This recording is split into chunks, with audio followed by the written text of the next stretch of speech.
Welcome, class. Let's talk about fashion marketing. First off, fashion marketing is divided into a number of different, it's divided in a number of different ways by location. If you're a global brand, a national brand, you might even be just simply a local brand, which is rare now in the digital world. By marketing level, couture, haute couture, luxury, mid-market, all the way down to value brands. And by product category. Maybe you are an apparel designer or a footwear designer, accessory, or so forth. And then there's also product type. I'm only denim. I'm only lingerie, or I'm only formal wear or wedding, something along those lines.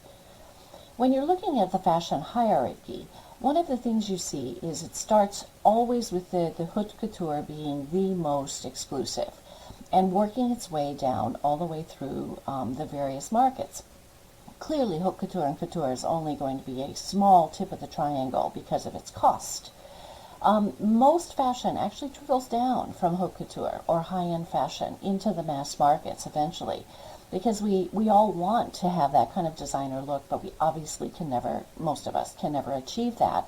So the market then begins to respond to the trends. On rare occasion, it bubbles up where ideas come from street fashion or cultural groups or things along those lines that end up showing up in high-end fashion. I have a number of articles throughout this. I'm going to post this as a PDF so you can click on these articles. This is the highest form of haute couture. It talks about it, it speaks a bit about it, but here's the actual definition, where it basically is the 20th century French, where it means high dressing. These types of luxury designers are falling into either the haute couture or just below that.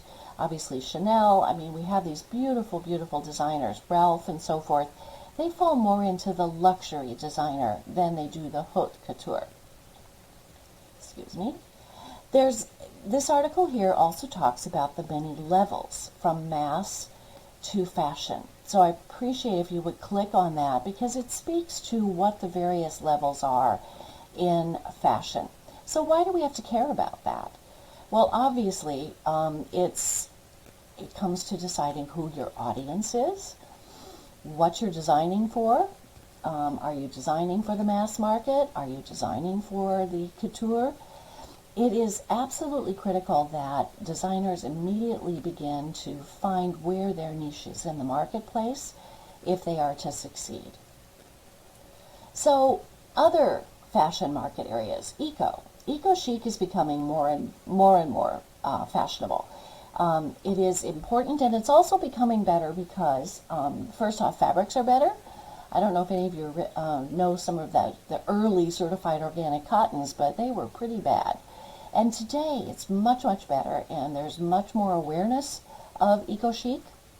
So much greater opportunity to get a feel, to be able to be responsible, but not necessarily break the bank. You will find, as you can see here, there is an Eco Fashion Week video that we could have you take a look at. Now, in addition, there's the global fashion markets. I think you've heard about Fashion Week.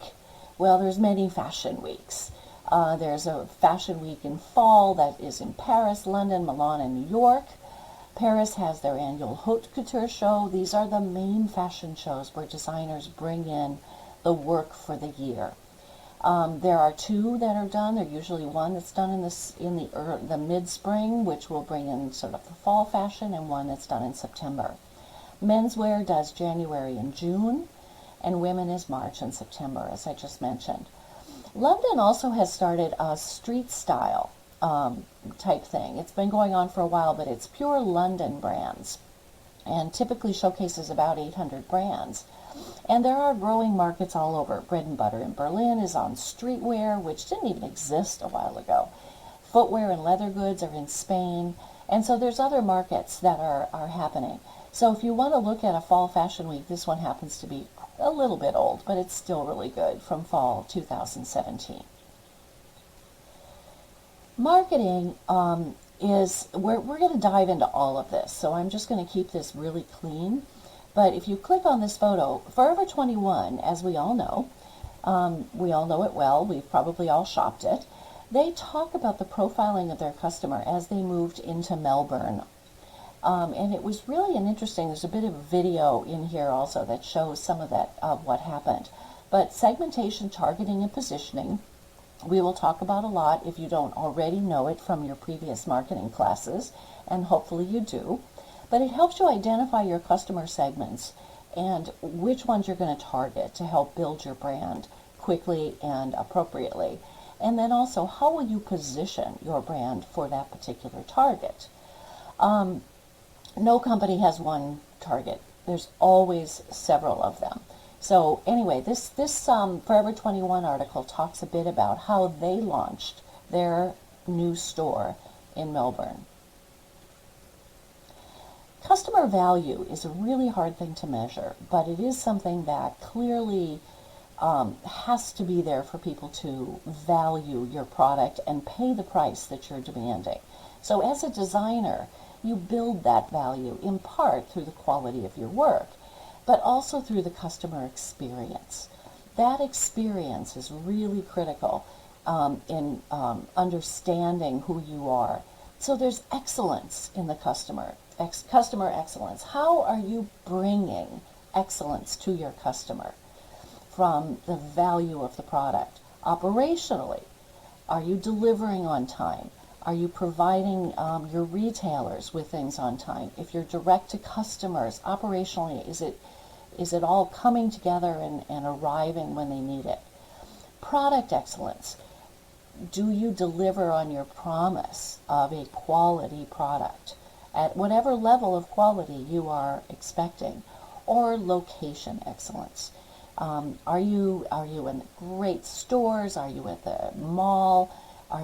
Is your location delivering as it should? Now, you'll probably hear about the 4 Ps of marketing. If you haven't already, you will hear about it. I will also speak to you, there's a little bit more when it comes to fashion, because we talk about the people and so forth, because fashion is really very much it's an intimate purchase for people.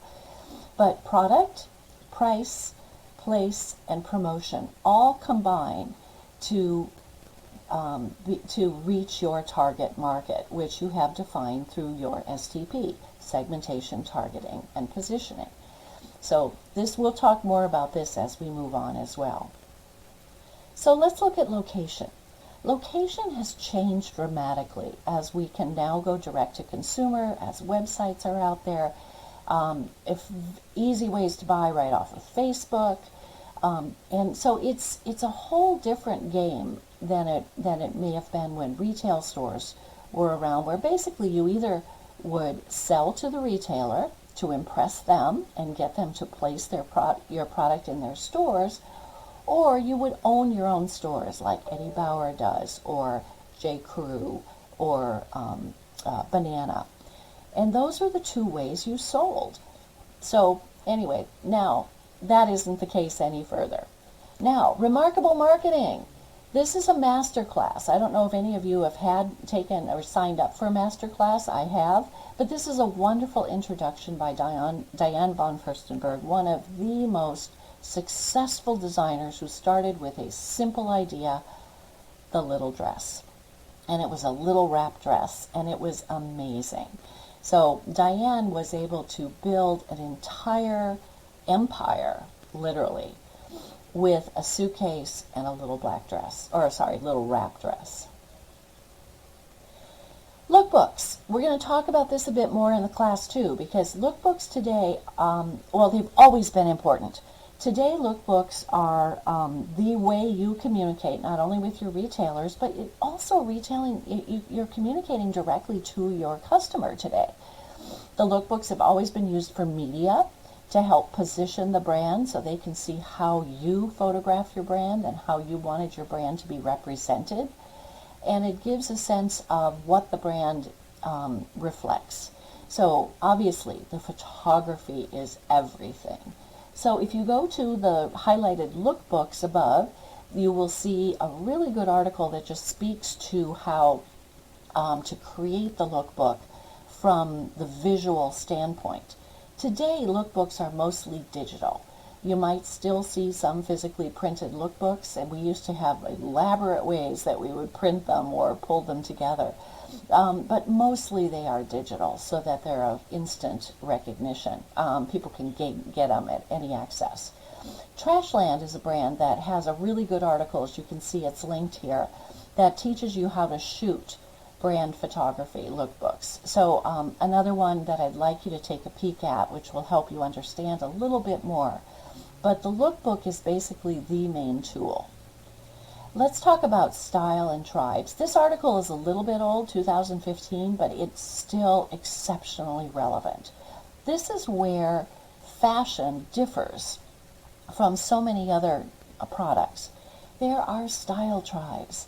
There is peer marketing. It's all about how it makes you feel, the impression you're making, the social pressure, everything about that. And there are groups that are somewhat tribal.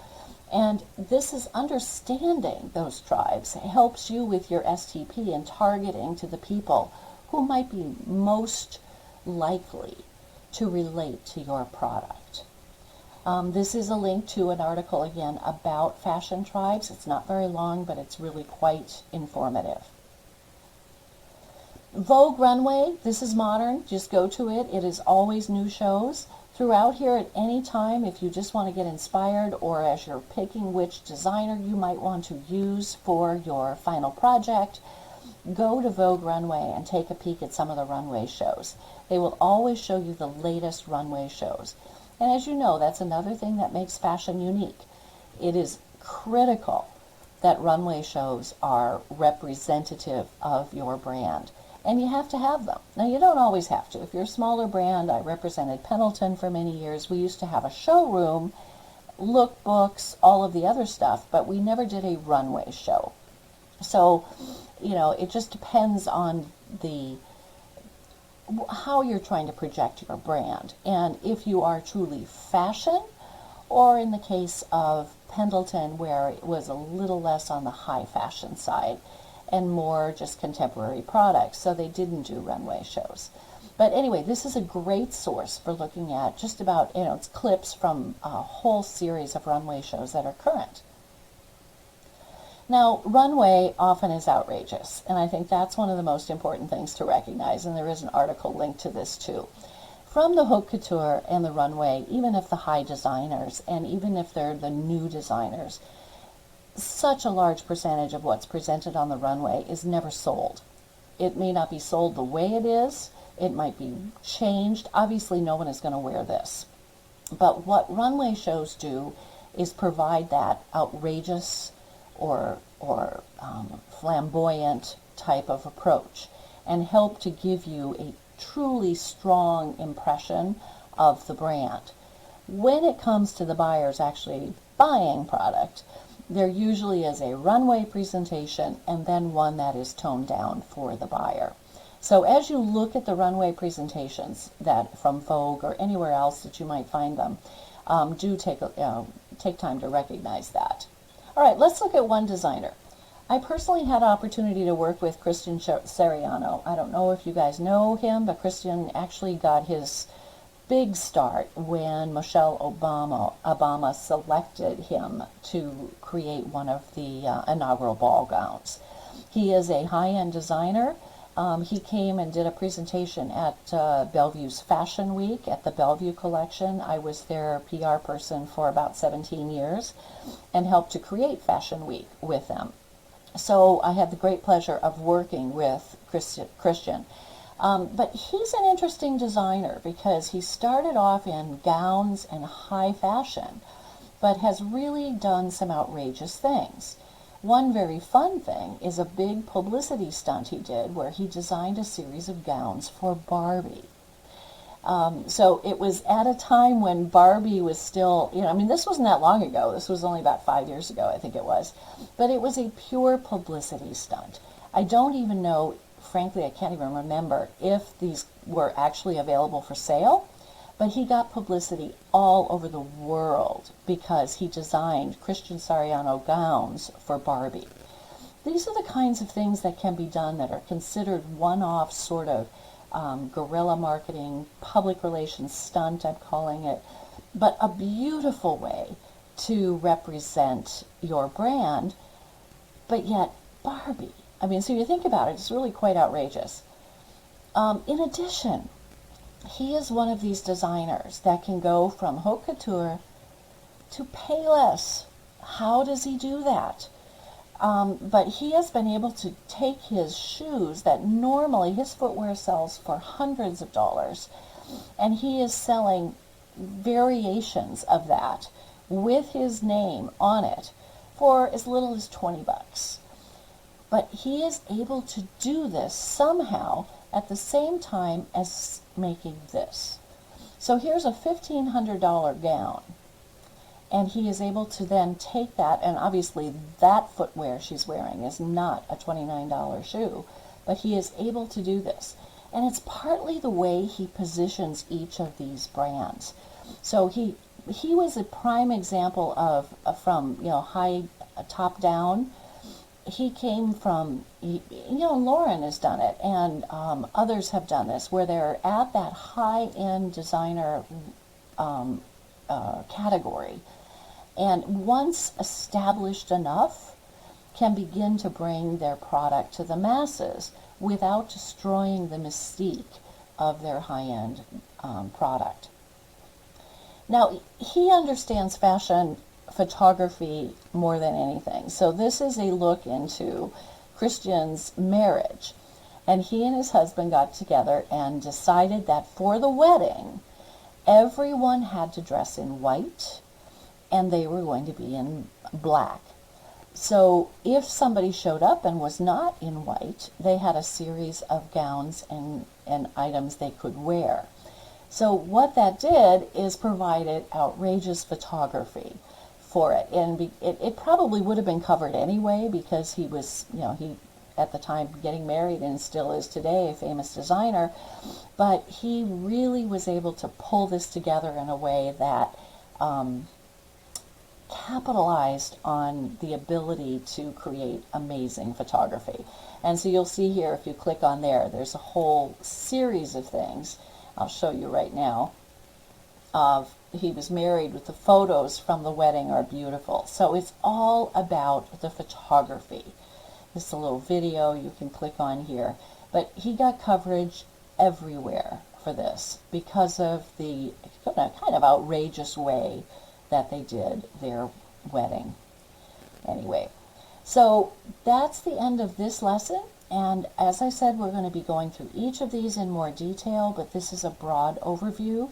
I will post this as well as a PDF that will have all the links, because it's a little harder through the video. In fact, I'm not sure you can get to the links through the video. So I will post it so you can get all the links. Thanks.